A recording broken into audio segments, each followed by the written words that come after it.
할렐루야. 우리가 지난주에는 요한일서 2장 13절, 14절 말씀을 통해서 그 세 종류의 사람에 대해서 말씀을 살펴보았습니다. 영적 아이가 있고요. 이 영적 아이는 이제 막 그리스도의 품 안으로 돌아오신 분들을 가리키는 것입니다. 영적인 청년들이 있습니다. 영적 청년은 성령의 검, 즉 하나님의 말씀으로 악한 자를 이긴 자입니다. 청년의 특징은 강함이에요. 육신적으로 강한 것이 아니라 말씀 안에서 영적으로 강한 것입니다. 하나님의 말씀이 그 안에 살아 역사하는 자들, 영적 청년이죠. 또 영적인 아비가 있습니다. 영적 아비는 영적인 출산과 양육을 경험하신 분들입니다. 이제 천국 갈 때가 얼마 남지 않아서 이 땅에 남겨진 공동체를 위하여 다음 세대를 준비하고 세우는 일에 헌신하는 분들, 이 영적 아비인 것입니다. 여러분들, 우리가 그리스도 안에서 그리스도의 생명을 누리게 되면 성장하게 됩니다. 아이가 청년이 되고 청년이 아비가 되는 것입니다. 아비의 특징은 그리스도 안에서 영적인 열매를 맺는 것입니다. 그리고 그 영적인 열매로서 많은 사람들을 먹이고 이롭게 하는 자인 것입니다. 우리 모든 성도들이 그리스도 안에서 영적으로 성장해서 공동체 내에 있는 모든 연약한 자들을 보살피는 영적 아비가 되기를 주 예수의 이름으로 축복합니다. 오늘은 이 세 종류의 사람들 가운데 특별히 영적 아비에 대해서 좀 더 말씀을 우리가 살펴보면서 함께 은혜를 나누고자 합니다. 첫 번째로, 그리스도 안에서 아비란 누구입니까? 영적 아비는 영적으로 성숙한 자들입니다. 영적 아비는 육신의 나이와는 상관이 없습니다. 비록 육신의 나이가 많을지라도 여전히 영적으로 연약하여서 누군가의 보살핌이 필요하신 분들은 여전히 영적인 어린 아이인 것입니다. 반대로 교회에는 청년의 나이임에도 불구하고 영적인 지혜가 있고 신앙이 견고하고 그리스도 안에서 열매를 맺어서 다른 사람들을 보살피는 그러한 어른들이 있어요. 솔로몬은 그가 젊었을 때에 그가 늙었을 때보다도 훨씬 더 지혜롭고 신앙이 견고했습니다. 소년 사무엘은 하나님의 음성을 들을 수 있는 영적인 성숙함이 있었어요. 반대로 제사장에 엘리는 나이는 많았지만 하나님의 음성을 들을 수가 없었어요. 소년 사무엘은 하나님의 음성을 듣는 영적인 성숙함이 있어서 그가 이후에 이스라엘의 영적인 회복을 이루는 아비가 되었습니다. 우리 구약성경 창세기 37장 3절 말씀을 한번 읽어보겠습니다. 요셉은 노년에 얻은 아들이므로 이스라엘의 여러 아들들보다 그를 더 사랑함으로 그를 위하여 채색옷을 지었더니, 야곱이 12명의 아들을 낳았습니다. 이 여러 아들들 가운데 요셉을 사랑했는데 그 이유는 그가 노년에 얻은 아들이기 때문이다, 이렇게 말씀하고 있어요. 그런데 여기서 한 가지 질문해야 될 것은, 그가 요셉보다 더 노년에 얻은 아들이 있었다는 것입니다. 그 아들의 이름이 베냐민이에요. 그런데 왜 성경은 훨씬 더 노년에 얻은 아들 베냐민이 아니라 요셉을 더 사랑했다고 성경이 말씀하고 있는 것입니까? 정말 노년에 얻은 아들이라서 사랑했다면 요셉이 아니라 베냐민이 맞는 것입니다. 이 창세기 37장 3절 말씀은 논리적으로 생각해 볼 때 맞지 않는 말씀이죠. 그런데 창세기 37장 3절이 이렇게 말씀하고 있어요. 이스라엘은 야곱의 새로운 이름이에요. 이스라엘이 여러 아들들보다 그를 더 사랑함으로 그를 위하여 채색 옷을 지었더니, 요셉을 사랑해서 요셉을 위해서 채색 옷을 지어주었습니다. 이 채색 옷은 명절에 입는 이 때가루, 삭동 저고리가 아닙니다. 채색 옷은 창세기에서 하나님께서 타락한 아담과 하와를 위하여 입혀주셨던 가죽 옷과 같은 단어예요. 그러니까 요셉은 어떤 사람이었습니까? 이 가죽 옷은 예수 그리스도를 가리키는 것인데 요셉은 예수 그리스도로 옷을 입었다는 거예요. 요셉은 예수 그리스도 안에 거한 사람이었고 예수 그리스도와 연합되어 있었어요. 예수 그리스도와 함께 죽고 그리스도의 생명으로 다시 살아난 사람이었습니다. 때문에 아버지 하나님께서 요셉을 사랑하셨고 육신의 아버지 야곱도 요셉을 사랑했더라, 이렇게 말씀하고 있는 것입니다. 아버지께 사랑을 받은 요셉은 아버지와 깊은 교제 가운데로 들어가게 되었고 아버지의 성숙한 지혜와 분별력과 아비의 본성을 받아서 그는 아비의 삶을 살아가게 됩니다. 요셉은 형제들에게 팔림을 당해서 저 먼 나라 애굽으로 팔려가서 그곳에서 종살이 옥살이를 하게 되었습니다.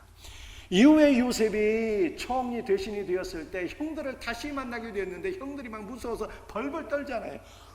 그런 형들을 위로해 주게 되었습니다. 형님들 걱정하지 마소서. 형님들이 나를 팔아서 내가 애굽에 온 것이 아니라 하나님께서 나를 애굽 땅으로 보내셨습니다.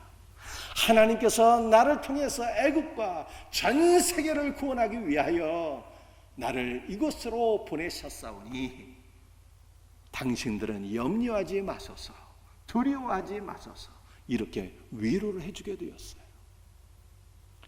요셉은 성숙한 분별력으로 왜 자신이 애굽 땅에 왔는지 그 이유와 목적을 분명히 알았다는 것입니다.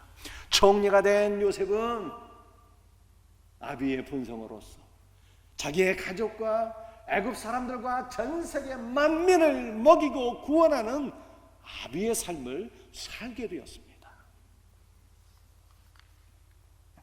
창세기 25장 37절 말씀이 에서는 익숙한 사냥꾼이었으므로 들 사람이 되고 야곱은 조용한 사람이었으므로 장막에 거주하니, 에서는 남성성이 강해서 사냥꾼이 되고 야곱은 내성적이고 여성성이 있어서 조용히 장막 안에 거주하며 살았다, 이런 말씀이 아닙니다.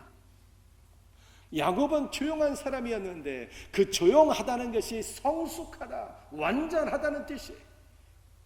야곱은 영적으로 성숙하고 완전한 사람이어서 장막에서 하나님과 깊은 영적 교제 가운데 거하며 라고 하는 뜻입니다. 영적 아비는 영적으로 성숙한 사람이에요. 단순히 영적으로 성숙한 것이 아니라 그들의 성숙함이 시간을 통해서 검증을 받은 사람이 바로 영적인 아비인 것입니다. 우리가 기독교 역사를 보게 되면 교부라 불림을 받은 사람들이 있어요.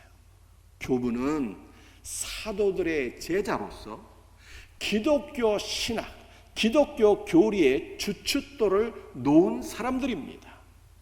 이 교부는 단순히 기독교 교리를 연구한 사람들을 가리키는 것이 아니에요. 교부는 사도의 제자로서 교회를 세우고 기독교 교리를 확립하고 말씀을 전하고 가르치고 이단과의 싸움에서 교회를 수호하신 분들입니다. 무엇보다 교부들은 2세기에서 8세기 동안 기독교 교리를 세우며 교회를 수호하기 위해서 오랜 시간 인내하신 분들이에요. 그래서 교회는 이분들을 가리켜서 교회의 아버지라고 하는 명예로운 호칭을 수여했습니다. 아버지는요, 영적으로 성숙한 분들인데 그들의 성숙함이 시간, 즉 세월을 통해서 검증받은 사람들을 가리키고 있는 거예요. 누구나 잠깐은 성숙한 척 할 수가 있습니다. 진정한 영적 아비는 영적으로 성숙하되 그들의 성숙함이 오랜 시간을 통해서 검증받은 자들이에요. 우리 생명샘교회는 중직자 회의를 통해서 내년 1월 달에 공동회의 때 장로, 권사, 안수집사, 중직들을 투표로 세우기로 결정했습니다.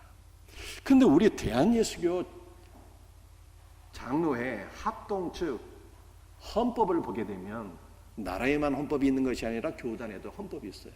헌법을 보게 되면 장로의 자격 기준 하나를 명시하고 있는데 그것은 무흠 5년이에요.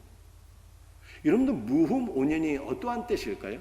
무흠은 자구의 의미는 흠이 없다라고 하는 것인데 오늘 본문 말씀과 연결해서 설명드리면 영적으로 성숙함을 가리키는 것입니다.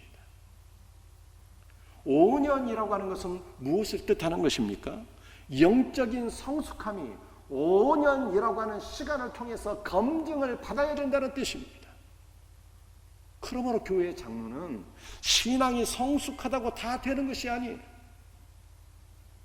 새가족은 신앙이 성숙해도 교회 안에 장로님이 될 수가 없어요. 그들의 성숙함이 시간을 통해서 검증이 되었을 때 비로소 장로로 세워질 수가 있는 것입니다. 우리 모든 사랑하는 성도들이여, 여러분들 그리스도 안에서 영적으로 성장하기를 바랍니다. 여러분의 영적인 성장이 시간을 통해서 검증을 받고 영적 아비가 될 수 있기를 주 예수의 이름으로 축복합니다.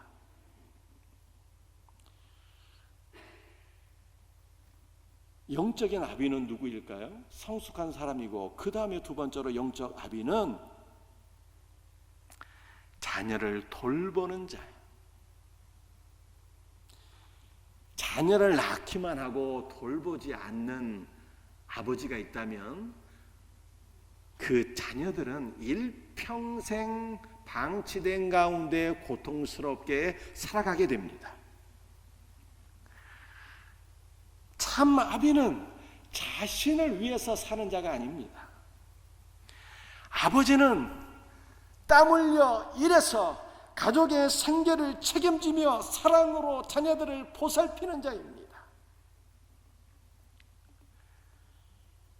마찬가지로 영적인 아비는 자신의 문제에만 골몰하는 분들이 아닙니다.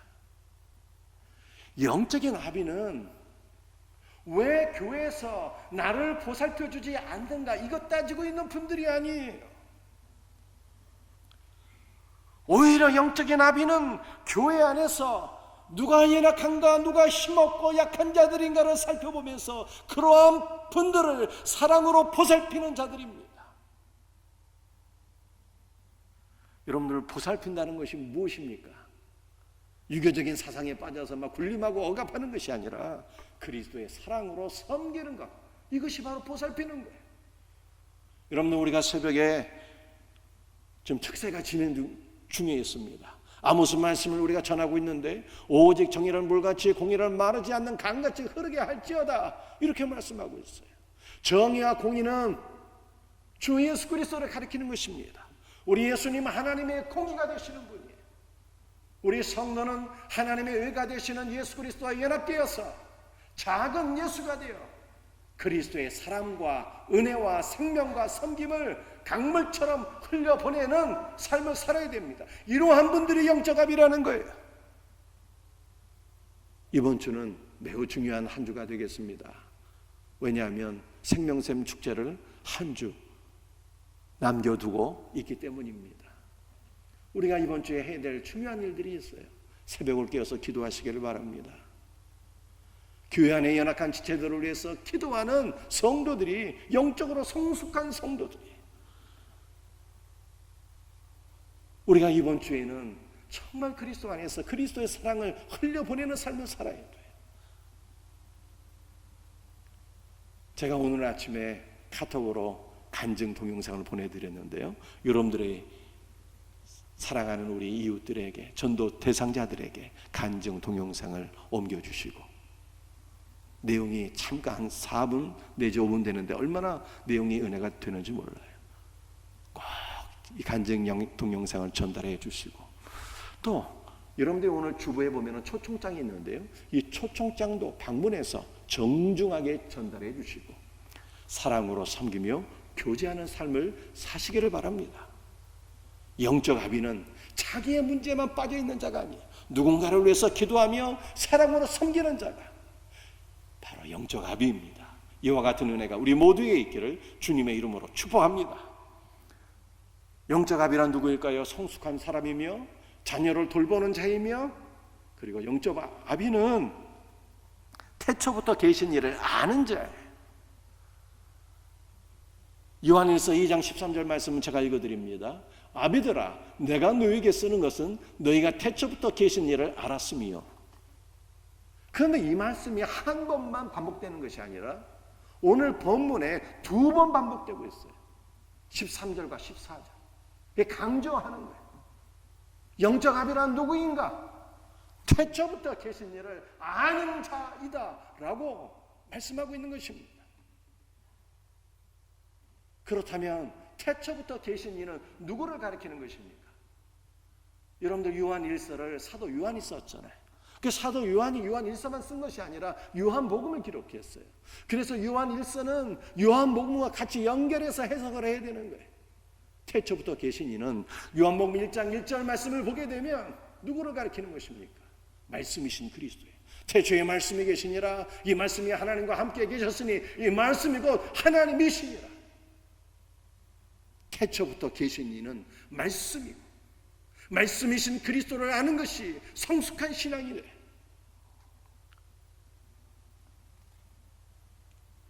청년은 무엇이든지 먹을 수가 있는 자입니다.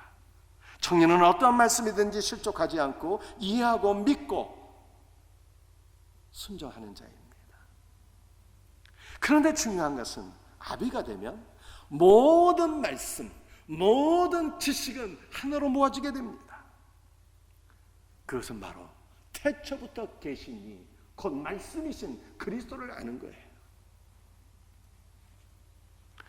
영적인 어린아이도 그리스도를 압니다. 그러나 단지 그리스도를 나의 죄를 사해 주시는 분으로만 아는 거예요. 영적인 청년도 그리스도를 압니다. 청년의 특징은 강함과 이김이에요. 그리스도를 강한 자로 이해하고 그리스도를 악한 자를 이긴 자로 이해합니다. 그런데 신앙이 성숙하게 되면 그리스도를요 아비의 관점에서 보게 돼요. 여러분, 이것이 무슨 뜻일까요? 사람은 다 각각 자기가 처한 상황 속에서 그리스도를 만나기가 쉬워요. 창세기 18장 말씀을 보게 되면 여호와 하나님께서 인간의 모습으로 이 땅에 나타나십니다.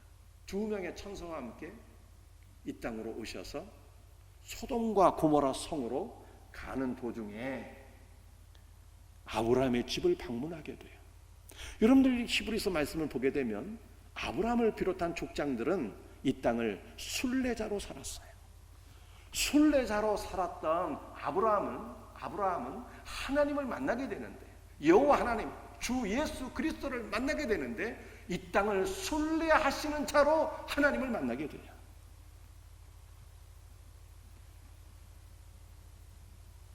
모세는 바로의 궁궐에서 40년 동안 왕자로 살게 됩니다.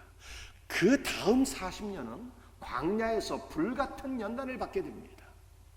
광야에서 불같은 연단을 받았던 모세는 여호와 하나님 주 예수 그리스도를 만나게 되는데 호렙산에서 가시나무 가운데 불 붙는 분으로 예수 그리스도를 만나게 돼요. 사람은 다 각각 자기가 처한 상황 속에서 그리스도를 만나게 된다는 것을 보여주고 있는 거예요. 그런데 영적으로 성숙하게 되면요 그리스도를 아비의 관점에서 만나게 되고 그를 알아가게 되는 것입니다. 구약 성경 이사야서 9장 6절 말씀을 한번 보시겠어요? 말씀을 같이 읽어봅니다. 이는 한 아이가 우리에게 낳고 한 아들을 우리에게 주신 바가 되었는데 그의 어깨에는 정사를 메었고 그의 이름은 기묘자라 모사라 전능하신 하나님이라 영존하시는 아버지라 평강의 왕이라 할 것입니다. 여러분들 이사야서를 누가 기록했습니까? 선지자 이사야가 기록한 말씀이에요.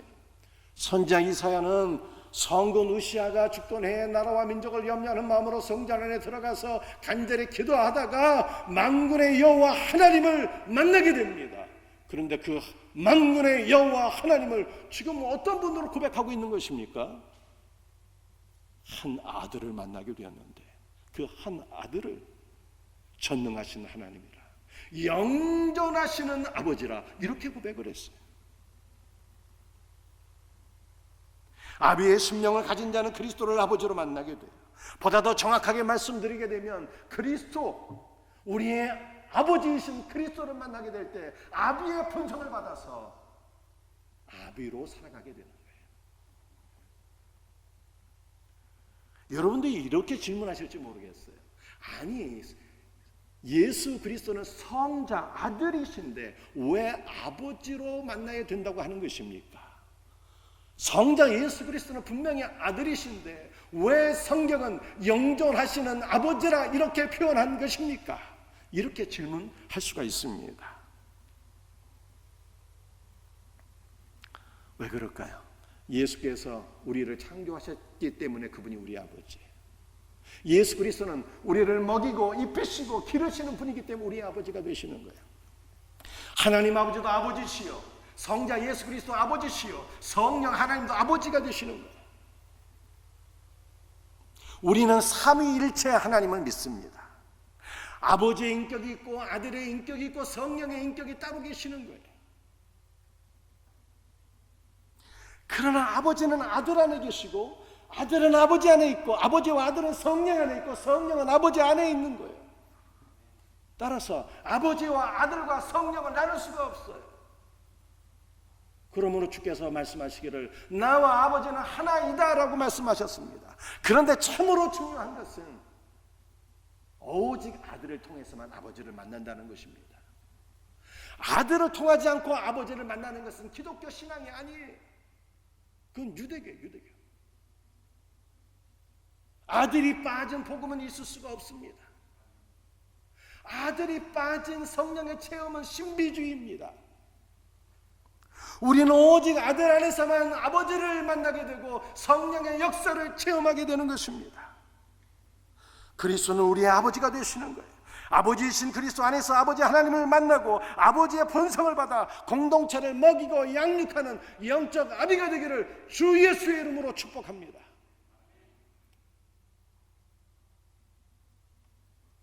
오늘 크게 두 번째로 살펴볼 것은요, 아버지에게 주시는 영적 교훈이에요.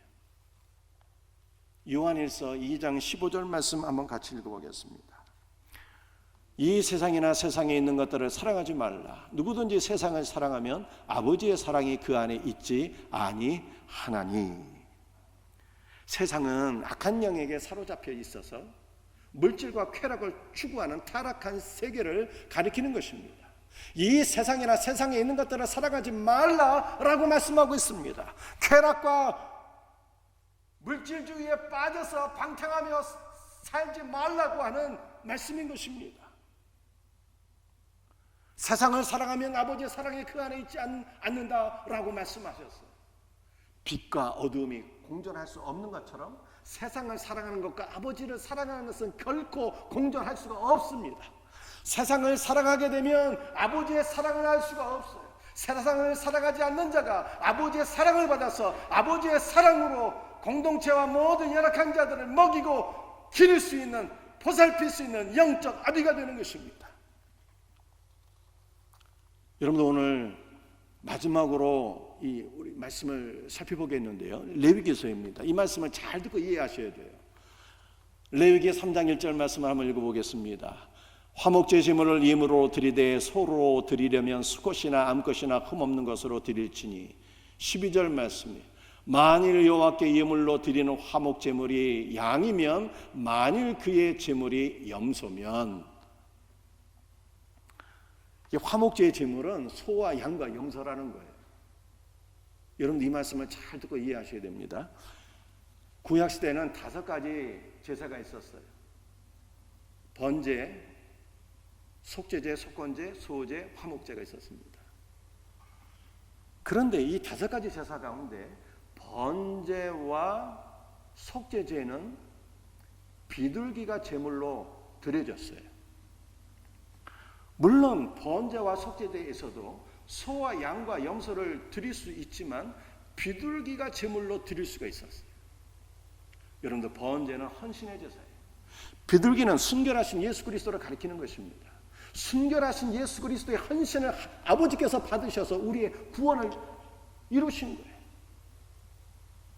우리는 비록 비둘기처럼 작고 연약하고 보잘것없는 자들이지만 순결하신 그리스도와 하나로 연합이 되면 하나님께서 우리의 삶을 헌신의 제사로 받아주세요. 속죄제를 한번 생각해 볼까요? 속죄제에서도 소와 양과 염소가 제물로 다 드려졌습니다. 그런데 속죄제 비둘기가 제물로 사용되었어요. 비둘기는 가난한 자들을 위한 속죄제물이었습니다. 하나님은 부자도 죄를 사함받을 수 있게 하셨지만 가난한 자들도 죄를 사함받을 수 있도록 길을 열어주셨어요. 가난한 자들을 사랑하시는 하나님이세요. 하나님께서는 가난한 자들이 어디서나 손쉽게 구할 수 있는 비둘기로 제사를 드려서 죄를 사함받을 수 있도록 해주셨습니다.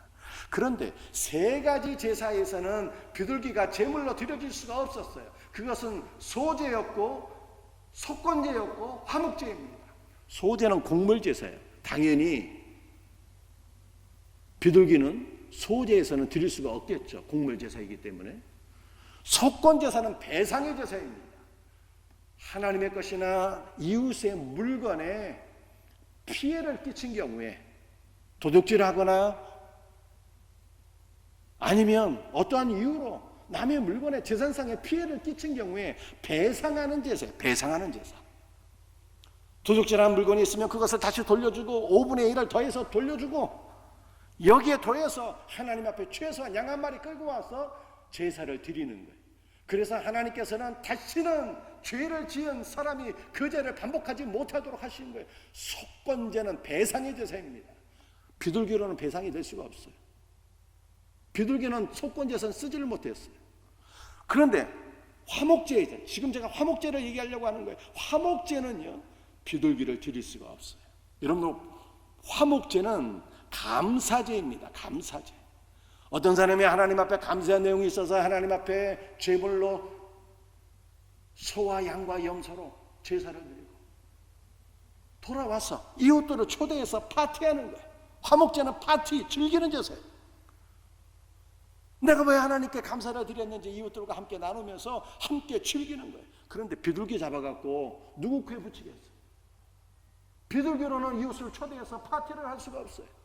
그래서 하나님께서는 화목제에서는 반드시 너희가 소와 양이나 염소나 이러한 것을 제물로 드리라 이렇게 말씀했습니다. 소 한 마리나 적어도 양이나 염소는 잡아야 파티를 할 수 있는 것이죠. 여러분들, 이것은 우리들에게 무엇을 교훈하고 있는 것일까요? 어떤 사람이 영적 아비냐인가를 보여주고 있는 것입니다. 여러분들, 비둘기는 그리스도의 순결인데요, 순결만 가지고는 영적 아비가 될 수가 없어요. 그리스도는 소요, 양이요, 염소요, 많은 사람들을 먹이는 생명의 양식입니다. 사랑하는 성도들의 우리의 믿음이 생명의 양식 되시는 예수 그리스도와 연합되어서 우리들의 믿음이 많은 사람을 먹일 수 있는 소가 되고 양이 되고 염소가 되어야 되는 것입니다. 많은 사람들을 먹이고 보살피고 사랑으로 섬기는 자, 바로 이러한 사람이 영적 아비라는 거예요. 세상에 있는 것들을 사랑하지 말라고 그러잖아요. 돈 사랑하지 말라는 뜻입니다. 돈 놓고 기도하지 말라는 거예요. 탐심에 빠져서 부자 되도록 기도하지 말라는 뜻입니다. 그러나 우리는 물질 문제로 기도할 수 있어요. 무엇으로 기도해야 되는 것입니까? 하나님, 제가 돈이 필요한데요, 내가 가난한 자들을 먹이는 아비가 되기를 원합니다. 하나님, 나는 가난한 자를 먹이는 아버지가 되겠습니다. 조지 밀러처럼 하나님 내게 돈을 주세요. 구할 수 있어요. 17세기의 조선 땅에 큰 흉년이 들게 되었을 때,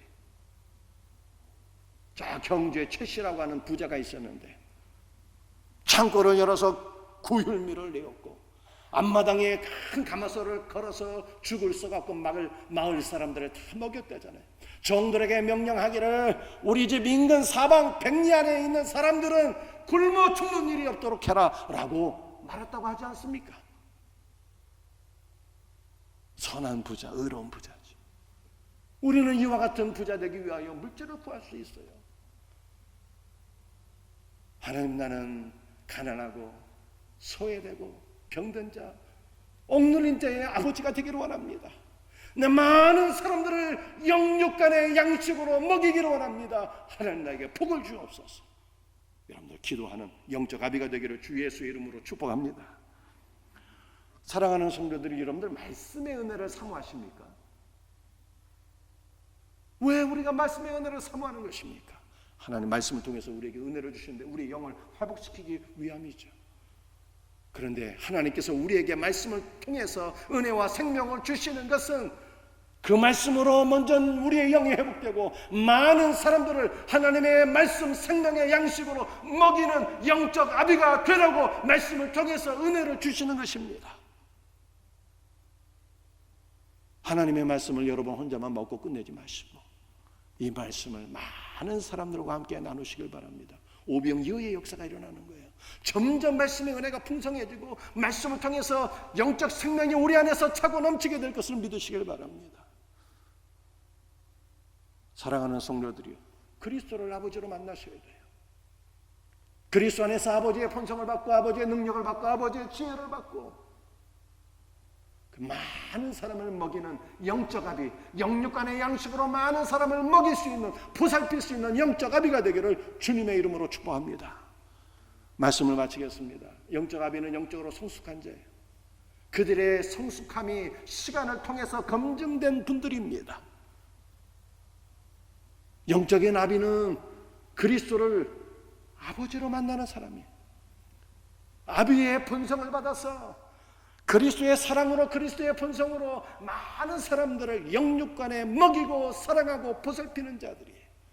이 놀라운 은혜가 우리 모두에게 있기를 주 예수 그리스도의 이름으로 축복합니다. 기도하시겠어요? 주 예수님, 오늘도 우리에게 주신 말씀을 붙잡고 간절히 기도합니다. 우리의 문제만 골머리에 있는 자 한 명도 없게 하시고, 누가 나를 왜 보살피지 않는가 불평하는 자도 없게 하시고, 그리스도를 아버지로 만나서 그리스도 안에서 아버지의 본성을 받아 공동체 안에 연약한 모든 지체들을 사랑하고 섬기고 보살피는 영적 아비가 되게 하옵소서. 주 예수 그리스도의 이름으로 감사하며 기도합니다. 아멘.